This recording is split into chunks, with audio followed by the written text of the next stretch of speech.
यदि आपके कपड़े पे दाग लग गया ना तो ठीक हो सकता है, आपके चेहरे पे कोई दाग हो गया तो उसका भी इलाज हो सकता है, पर आपके चरित्र पे दाग लग गया ना, कोई साबुन नहीं है, कोई दवाई नहीं है जो चरित्र के दाग को ठीक कर सके। इसलिए चरित्र पर दाग मत लगने देना। यदि लग गया तो कभी अपने आप से आप नजर नहीं मिला पाएंगे, अपनी आंखों के सामने आप गिर जाएंगे। इसलिए मैं आपसे विनती करता हूं कि प्यार मोहब्बत के चक्कर में मत पड़ो।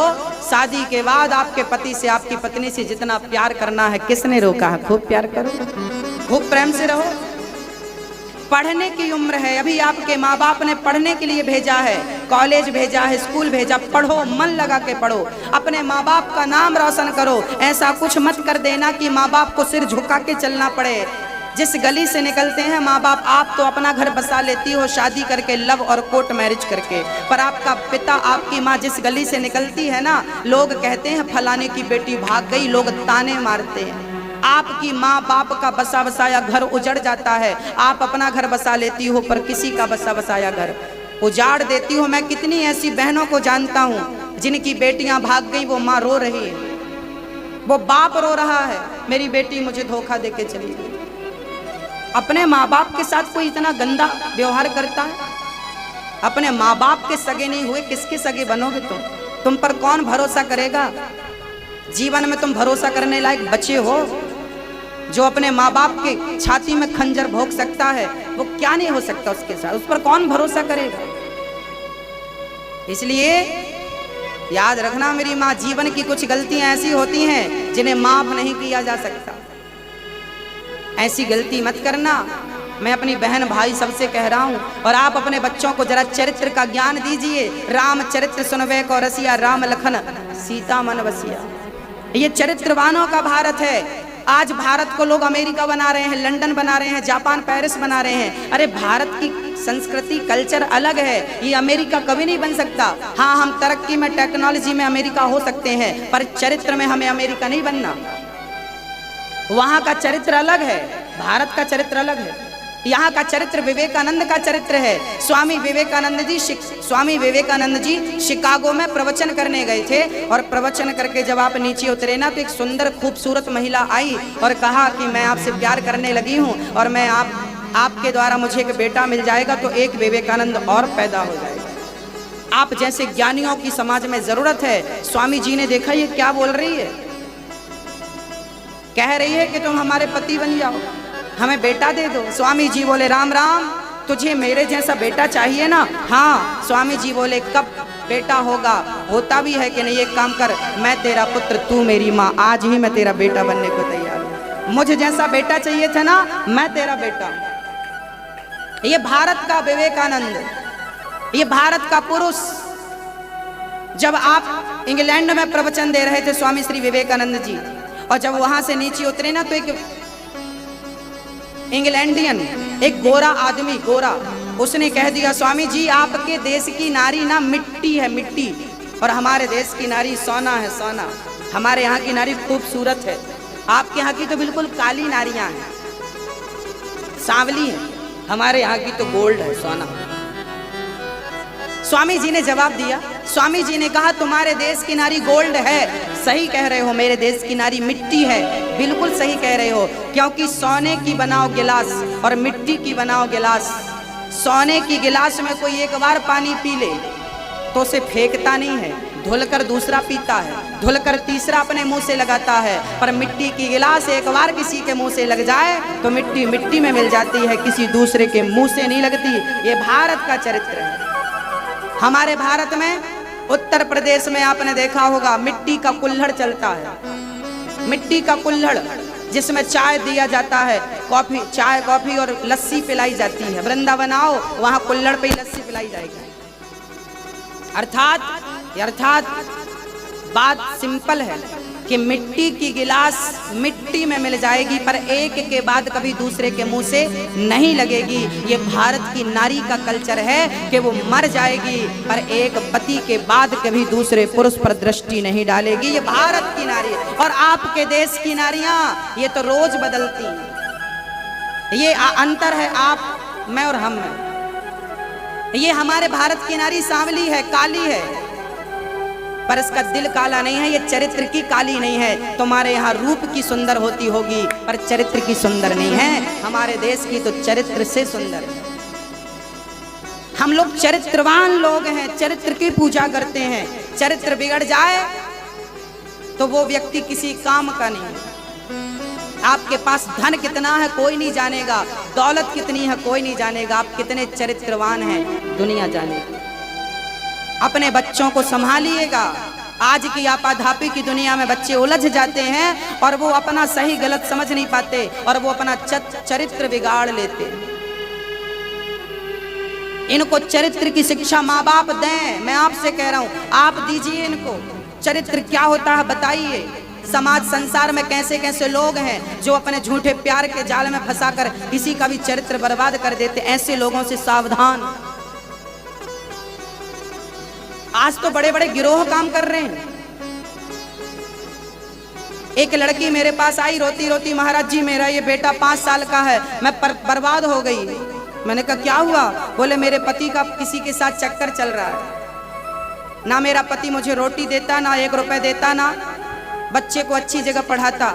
मैंने कहा क्या कह रही है?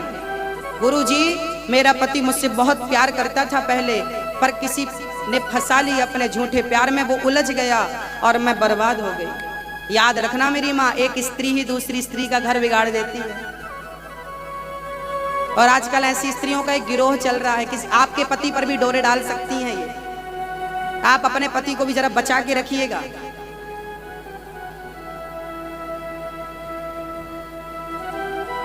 क्योंकि चरित्र से गिरने में देर नहीं लगती। ये गिरोह चल रहा है। मेरे पहचान के एक सज्जन हैं, एक स्त्री ने उनको फंसा लिया, वो बहुत बड़े आदमी है, और फंसा करके अपने कैप्चर कर लिया और पूरा पैसा ऐंठ लिया और बाद में छोड़ के चली गई। ये चल रहा है। आज जमाना कहां तक गिर सकता है आप समझ नहीं सकते, किस हद तक लोग गिर सकते हैं। आपके बच्चों को बचाना आपके लिए चुनौती है। और याद रखना मेरी एक बात और, कि ये भगवान की अदालत है। यहाँ जैसा करोगे वैसा भरोगे। हाँ देर लग सकती है, पर परमात्मा डिसीजन देने में देर लगाता है, पर डिसीजन सही देता है। उसके घर अंधेर नहीं है, देर है, मानता हूं। मेरी माँ, किसी बहन का घर मत उजाड़ना, किसी के पति को गंदी निगाहों से मत देखना, हंसते खेलते घर में आग मत लगा देना। किसी के जीवन में खुशियां नहीं बिखेर सकते तो किसी की खुशियों में आग मत लगा देना। किसी को खुश नहीं कर सकते तो दुखी। एक गांव में एक वैश्या रहा करती थी। उस गांव में एक वैश्या आई, अपना डेरा जमाया, गांव के लोगों को बर्बाद करने लगी। गांव के लोग बड़े चिंता में डूब गए। अचानक एक महात्मा जी आए और महात्मा जी से लोगों ने कहा, महात्मा जी ये वैश्या ने तो गांव को बर्बाद कर दिया। महात्मा जी बोले मैं अभी ठीक करता हूँ। महात्मा जी उस वैश्या के घर के सामने अपनी कुटिया बनाकर कीर्तन करने लगे, हरे राम राम राम हरे हरे, हरे कृष्णा कृष्णा कृष्णा हरे हरे। अब वैश्या को बड़ा डिस्टर्ब होने लगा कि बाबा ने तो काम धंधा चौपड़ कर दिया। सारे लोग कीर्तन भजन करने लगे। एक दिन वैश्या ने अपने यारों से कहा, जाओ बाबा की कुटिया में आग लगा दो। जाओ बाबा की कुटिया में आग लगा दो। वैश्या के यारों ने जाकर बाबा की कुटिया में आग लगा दी। आग जलने लगी, धू धू करके आग जल रही है। तभी परमात्मा ने चुटकी ले ली। देखो मेरा कन्हैया, उसकी चुटकी से काम होता है। परमात्मा ने चुटकी ले ली और परमात्मा ने हवा चलाई तो संत जी के घर की आग उड़ उड़ के वैश्या के घर पे जाने लगी। और देखते देखते वैश्या का घर भी जलने लगा। वैश्या दौड़ी दौड़ी आई, महात्मा जी आपने मेरा घर जला दिया। महात्मा जी बोले, बेटी मैंने तेरा घर नहीं जलाया। तो किसने जलाया? बोले तेरे यार ने मेरा घर जलाया, तो मेरे यार ने तेरा घर जला दिया है। साहब बराबर, जैसी करनी वैसी भरनी, आज की अकल पाएगा। चढ़ता सूरज धीरे धीरे ढलता है, ढल जाएगा। जैसे को तैसा। ये मत सोचना कि आपने किसी के साथ गलत किया है तो आप बच जाओगे ब्याज सहित। कौन बचा बताइए? इस समय ने किसको छोड़ा है बताइए? किसको छोड़ा? जो कल प्रधानमंत्री थे या जो कल प्रधानमंत्री बनेगा, क्या समय ने उन्हें छोड़ा? हमारे देश में कितने राष्ट्रपति बन चुके, कितने प्रधानमंत्री, लाल किला दिल्ली का आपने देखा होगा, यहाँ कितने राजा आकर के राज्य कर चुके, उनमें एक भी जिंदा हो बता दो। ये समय सबको निकल जाएगा मेरी माँ, नेकी कर लो, नेकी कर लो, सब धरा रह जाएगा। आपका जो कमाया है, जिसके लिए लड़ते मरते, सब रह जाएगा। जो जाना है साथ में, वो एक कौड़ी नहीं है। राम नाम ना गाया तूने, बस माया ही जोड़ी, और वो सारी कौड़ी रह जाएगी तेरी, सब रह जाएगा। कुछ नहीं बिगड़ा मेरी माँ, कुछ नहीं बिगड़ा, अभी भी वक्त है। कर लो प्रभु से प्यार, कर लो मेरे श्याम सुंदर से प्यार, नफरत मिटा दो, प्यार करो। अपनी माँ से प्यार करो, अपने पिता से प्यार करो, अपने बच्चों से प्यार करो, अपने बच्चों को समय दो, उन्हें संस्कार दो। बाद में रोने मत बैठ जाना, बेटा बिगड़ गया, बेटी बिगड़ गई। और मैं नौजवान भाई बहनों से कहना चाहूंगा कि आप भी अपने चरित्र का बहुत ख्याल रखिए, आप भी अपने चरित्र पर आंच मत आने दीजिए। कलयुग तो आज उल्टी गंगा बहा रहा है, माता पिता को बेटा ठोकर लगा रहा है। तब एक ही था रावण और एक ही थी सीता, अब हर गली में रावण सीता चुरा रहा है। कलयुग तो आज उल्टी गंगा बहा रहा है। भारत की प्यारी बहना तुम सावधान रहना, क्योंकि पापी भी हाथों अपने राखी बंधा रहा है। कलयुग तो आज उल्टी गंगा बहा रहा है। क्या कहें हम?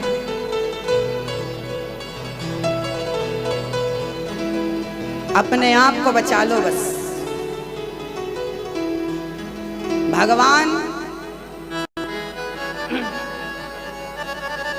पहले के बेटे कैसे होते थे? जब धर्मराज युधिष्ठिर ने यज्ञ किया, उस यज्ञ में उन्होंने, धर्मराज युधिष्ठिर ने सबको दान दक्षिणा खूब लुटाई। बाद में क्या हुआ? बाद में हुआ, अर्जुन ने पूछा, कन्हैया बताओ मेरे भाई से बड़ा दुनिया में कोई दानी है? भगवान ने मुस्कुराते हुए कहा, आपसे बड़े बड़े दानी पड़े हैं। कौन? बोले मोरद ध्वज। मोरद ध्वज से बड़ा से दुनिया में कोई दानी नहीं है। मोरद ध्वज, ऐसा क्या दान कर दिया मोरद ध्वज ने? तब भगवान ने कहा, क्या दान किया बताता हूं, चलो। चल पड़े भगवान कृष्ण और अर्जुन साथ में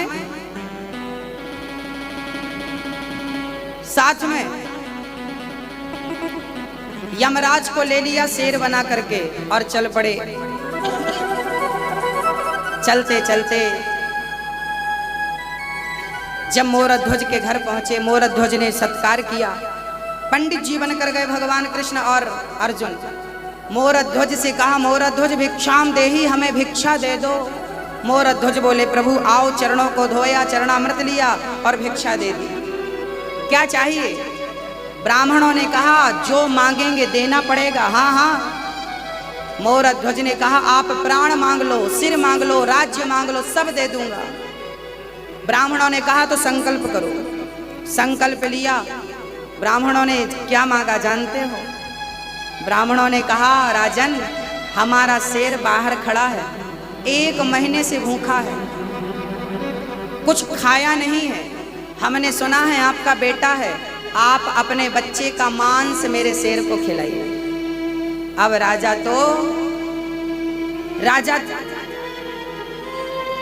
राजा अपने बच्चे को कैसे मारते? यदि बच्चे को मारते तो बाल हत्या लगती।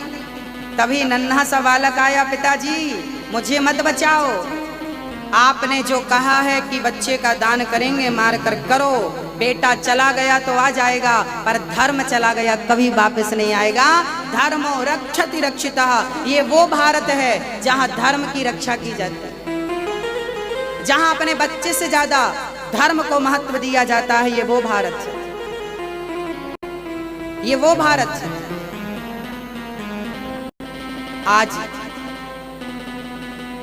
मोरध्वज के बच्चे ने कहा कि मुझे मार डालो। ठीक है, आरा की व्यवस्था की गई। एक तरफ रानी ने पकड़ लिया, एक तरफ राजा ने पकड़ लिया, और आरा बच्चे को फाड़ कर देना था, क्योंकि शेर के दांत गिर चुके थे, वो बच्चे को नोच नोच कर खा नहीं सकता था। फाड़ दिया, आरा सिर पे रखा, और रानी ने राजा ने पकड़कर जो चलाना चाहा, उस नन्हे से बच्चे ने कहा माँ रुक जाओ थोड़ी देर के लिए। क्यों पुत्र? माँ रुक जाइए। जब माँ बाप रुके तो अंदर से रुई लेकर आया ताम्रध्वज, कानों में लगा दिया। माँ कानों में लगा लो, पिता कानों में लगा लो। क्यों बेटा? ताम्रध्वज ने कहा पिताजी आप आरा चलाओगे? माँ आरा चलाओगी, मैं चीखूंगा चिल्लाऊंगा दर्द से, और कहीं मेरी चीख आपके कान पे पड़ी तो आप आरा चलाना बंद कर दोगे, और आरा चलाना बंद हुआ तो आपका धर्म संकट में पड़ जाएगा। मैं मरूं तो मर जाऊं, पर मैं अपने माता पिता के धर्म को संकट में नहीं डालना चाहता। धन्य है बेटा, ये घटनाएं आपको घट चुकी हैं, भारत में ऐसा हो चुका है। आप कितने इस पर यकीन करते हैं नहीं करते वो आपकी मर्जी। फट गया बच्चा, दो टुकड़े हो गया। एक भाग शेर को खिलाया, दूसरा भाग गटर में डालने को भगवान ने कहा। माँ की आंखों में आंसू आ गए। शर्त ये थी रोना भी नहीं है। अब ब्राह्मणों ने कहा राजन हमें भोजन कराओ, बड़ी भूख लगी है। जा करके मोरध्वज ने और पत्नी ने भोजन तैयार किया। भोजन सामने परोसा। ब्राह्मणों ने भोजन करना शुरू किया ही था, रोटी तोड़कर मुंह पर ले जाकर नीचे रख दी। मैं आपके घर भोजन नहीं कर सकता राजन, क्योंकि आप हत्यारे हो। आपने अपने बच्चे को मारा है, और जो बच्चों को मारता है हत्यारा होता है। हम उनके घर भोजन नहीं करते। भोजन नहीं किया। ब्राह्मणों ने जाने लगे। मोरध्वज चरणों में गिर पड़े। महात्मा जी मेरे घर से कोई ब्राह्मण भूखा चला जाएगा, मेरा सारा पुण्य नष्ट हो जाएगा, मेरे घर से भूखे मत जाइए। चरणों में गिर पड़े ताम्रध्वज, मोरध्वज। ब्राह्मणों ने कहा तू हत्यारा है। मोरध्वज ने कहा मैंने कहाँ मारा है, आपके कहने से मैंने बच्चे को मारा है, वो मैं नहीं जानता, बस तू हत्यारा है। अब तो मोरध्वज ने भगवान से प्रार्थना की, हे विधाता यदि मैंने सच्चा दान किया हो और कभी किसी का दिल ना दुखाया हो, द्वार पे आए हुए को कभी खाली हाथ ना भेजा हो, तो हे विधाता आज मुझे मेरा मरा हुआ बेटा मुझे वापस कर।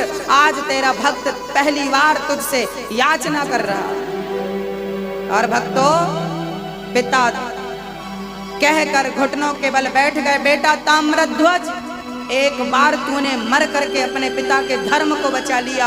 बेटा एक बार तू जीवित होकर अपने पिता के धर्म को बचा ले, एक बार तू जीवित हो जा। अंदर से आवाज आ गई, पिताजी मैं मरकर भी आपका धर्म बचाऊंगा और जिंदा होकर भी आपका धर्म बचाऊंगा। मैं आपका पुत्र हूँ। आया, पिता ने हृदय से लगाया, पलट कर देखा, ना तो शेर था ना तो ब्राह्मण थे। शंख चक्र गदा पद्म लेकर भगवान श्री कृष्ण खड़े थे। मोरध्वज बोले प्रभु आप? हाँ मैं तेरी परीक्षा ले रहा था। मोरध्वज रोने लगा, कन्हैया दुनिया भरोसा ना करे मुझ पर, कम से कम आपको तो भरोसा होना चाहिए था अपने भक्त पर। क्या आपको भी भरोसा नहीं था? भगवान ने कहा मोरध्वज यदि मैं दुनिया से कहता कि मेरा भगत बड़ा सच्चा और अच्छा है, कोई नहीं मानता। आज तूने सिद्ध करके दिखा दिया, तेरे जैसा दानी ना संसार में पैदा हुआ था ना कभी होगा। तेरे जैसा दानी केवल तू, जो अपने बच्चे को आरे से चीर कर दान करे। वही आरा, जो आरा जिस आरे से बच्चे को चीर कर दान किया गया, वही आरा बिहार में डाला गया, जिसको आज आरा जिला, एक आरा बिहार में एक स्थान है। अभी 18 तारीख से वहीं पर कथा करने हमें जाने का सौभाग्य मिला है। आरा बिहार, उस शहर का नाम आरा इसलिए पड़ा क्योंकि वो आरा वहां फेंका गया था, जिस आरे से बच्चे को चीरा गया था। एक बेटा वो था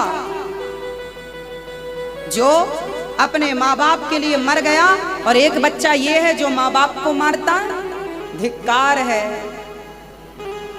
माँ की ममता क्या होती है, इसलिए कहता हूं कि बच्चों को पुत्र धर्म निभाना चाहिए, पुत्र धर्म निभाना चाहिए। महाराष्ट्र की एक घटना मुझे स्मरण आ गई। कुंडलीक नाम का एक लड़का था, बालक था, उसका विवाह हुआ। वो अपनी पत्नी के प्रेम में इतना मस्त हो गया कि माँ बाप को भूल गया। बूढ़ी माँ थी, बूढ़ा बाप था, ना पिता से मिलना, ना बोलना, ना पानी पूछना, ना भोजन कराना। माँ बाप बड़ी दुखी रहने लगे कि बेटा बदल गया, बेटा बदल गया। पर कर क्या सकते थे? माँ बाप ने विचार किया कि अब हम तीर्थ यात्रा में चले जाते हैं और वहीं अपने प्राण त्याग देंगे, अब बच्चे के पास वापस नहीं आएंगे। माँ बाप जाने लगे। कुंडलीक की पत्नी ने कहा कि माँ ने तो कोई सोना चांदी दिया नहीं, इनके पास तो बहुत धन था, लगता है ये जा रहे हैं, अपने साथ दबा कर ले जा रहे हैं, जरा इनका पीछा तो करो। तो माँ बाप का पीछा करता करता कुंडलीक काशी आ गया। काशी की एक धर्मशाला में माँ बाप रुके थे। माँ बाप की जासूसी करने लगा कुंडलीक, किससे मिल रहे हैं, किसको सोना दे रहे हैं। सुबह के 4 बज रहे थे।